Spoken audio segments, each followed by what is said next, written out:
Asthma ఉన్నవాళ్ళే కాదండి, ఎవరు కూడా సిగరెట్ తాగకూడదు.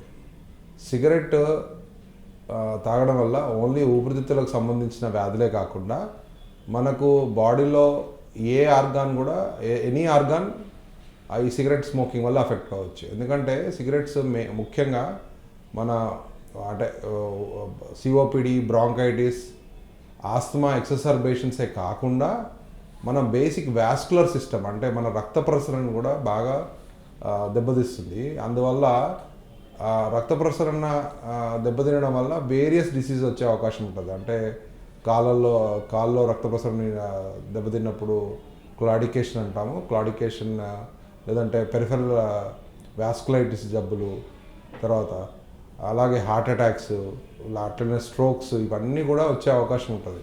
సో ఆస్తమా ఉన్న వాళ్ళే కాకుండా ఎవరు కూడా సిగరెట్ తాగకూడదు. ఆస్తమా ఉన్న వాళ్ళు అసలు తాగకూడదు. ఆస్తమాలో ముఖ్యంగా ఆస్తమాని మనం రివర్సిబుల్ డిసీజ్ అంటాం. అంటే ఆస్తమాలో మందులు వాడితే లంగ్ ఫంక్షన్ అనేది నార్మల్గా మెయింటైన్ చేయొచ్చు. That is one advantage. అంటే ఆస్తమా రోగుల్లో ఇన్హేలర్స్ వాడడము, తర్వాత మందులు సరిగ్గా వాడడము, వ్యాక్సిన్స్ ఇవన్నీ తీసుకున్నట్లయితే ఊపిరితిత్తుల పనితీరును నార్మల్గా మెయింటైన్ చేయవచ్చు. బట్ వీళ్ళు స్మోకింగ్ కనుక చేసినట్లయితే there will be a permanent damage. అంటే ఆస్తమా కాస్త సిఓపిడి అయ్యే అవకాశం ఎక్కువ ఉంటుంది. COPD is called chronic obstructive pulmonary disease. ఇది ఇర్రివర్సిబుల్. అంటే వీళ్ళలో పర్మనెంట్ డ్యామేజ్, అంటే శ్వాసనాళాల్లో మ్యూకస్ సెక్రెటింగ్ గాబ్లెట్ సెల్స్ కానీ అవి గ్లాండ్స్ పెరిగి మ్యూకస్ చేరడము, తర్వాత శ్వాసనాళాల్లో గుంటలు పడడం అంటాము, బ్రాంకెక్టైసిస్ అంటారు. రికరెంట్ ఇన్ఫెక్షన్స్ వల్ల శ్వాసనాళాలు దెబ్బతిని బ్రాంకెక్టైసిస్ కావడము. అట్లనే శ్వాస గదులకు సంబంధించిన ఎలాస్టిసిటీ, అంటే మనకు ఈ స్పందించే గుణము, లంగ్ అనేది గాలి తీసుకున్నప్పుడు ఓపెన్ అవ్వాలి, దెన్ అండ్ ప్యాసివ్గా క్లోజ్ అవుతుండాలి.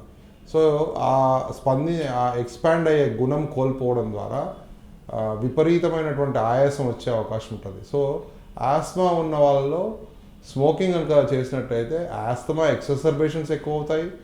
అట్లానే asthma super imposed with COPD రావచ్చు. ఓవర్లాప్ సిండ్రోమ్ అంటాం. ఆస్తమా సిఓపిడి ఓవర్లాప్ సిండ్రోమ్ అంటారు. సో వీళ్ళు ఎక్కువగా సిండ్రోమ్స్తో సఫర్ కావడం జరుగుతుంటుంది. లంగ్ ఫంక్షన్ అనేది ర్యాపిడ్గా పడిపోవడం జరుగుతుంటుంది.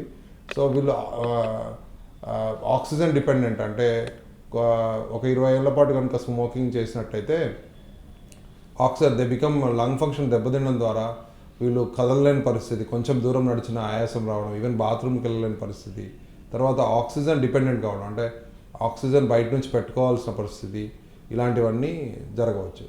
సో బెస్ట్ సలహా ఏంటంటే ఆస్తమా ఉన్నవాళ్ళే కాదు, ఎవరు కూడా స్మోకింగ్ చేయకపోవడం చాలా ఉత్తమం.